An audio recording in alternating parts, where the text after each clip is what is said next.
আজকে 6ই নভেম্বর বৃহস্পতিবার প্রকাশ পেয়ে গেল এই সপ্তাহে টিআরপি। এই সপ্তাহে টিআরপিতে কোন ধারাবাহিক বেঙ্গল টপার হলো? একটি, দুটি নাকি তিনটি ধারাবাহিক বেঙ্গল টপার হলো? কোন ধারাবাহিকগুলো পিছিয়ে পড়লো আর কোন ধারাবাহিকগুলো এগিয়ে গেল?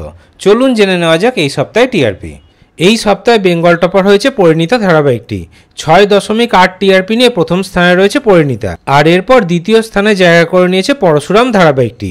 পরশুরাম ধারাবাহিকের এই সপ্তাহে টিআরপি হলো 6.6। এরপর তৃতীয় স্থানে জায়গা করে নিয়েছে দুটি ধারাবাহিক, জগদ্ধাত্রী এবং রাঙামতি তীরন্দাজ। দুটি ধারাবাহিকের এই সপ্তাহে টিআরপি হলো 6.4। এরপর 6.2 টিআরপি নিয়ে চিরদিনই তুমি যে আমার ধারাবাহিকটি চতুর্থ স্থানে জায়গা করে নিয়েছে। সেরা পাঁচের পঞ্চম স্থানে দুটি ধারাবাহিক রয়েছে, ফুলকি এবং দাদামণি। দুটি ধারাবাহিকের এই সপ্তাহে টিআরপি হলো 6.1। এরপর ষষ্ঠ স্থানে জায়গা করে নিয়েছে দুটি ধারাবাহিক, রাজ রাজেশ্বরী রানী ভবানী এবং ও মোর দরদিয়া। এই দুটি ধারাবাহিকের এই সপ্তাহে টিআরপি হলো 5.8। এরপর সপ্তম স্থানে রয়েছে চিরসখা ধারাবাহিকটি। চিরসখা ধারাবাহিকের এই সপ্তাহে টিআরপি হলো 5.5।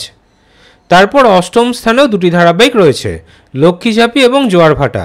দুটি ধারাবাহিকের এই সপ্তাহে টিআরপি হলো 5.4। এরপর 5.1 টিআরপি নিয়ে নবম স্থানে জায়গা করে নিয়েছে তুই আমার হিরো ধারাবাহিকটি। আর সেরা 10-এর দশম স্থানে রয়েছে কম্পাস ধারাবাহিকটি। কম্পাস ধারাবাহিকের এই সপ্তাহে টিআরপি হলো 4.7। ওদিকে ভোলে বাবা পার কাটেগা ধারাবাহিকের টিআরপি 2.8। অনুরাগের ছোঁয়া এবং গৃহপ্রবেশের টিআরপি 4.5। শুভবিবাহ ধারাবাহিকের টিআরপি 2.7। তাহলে এই সপ্তাহে টিআরপিতে এই পরিবর্তনের ব্যাপারে আপনাদের কি মতামত কমেন্টে অবশ্যই জানাবেন।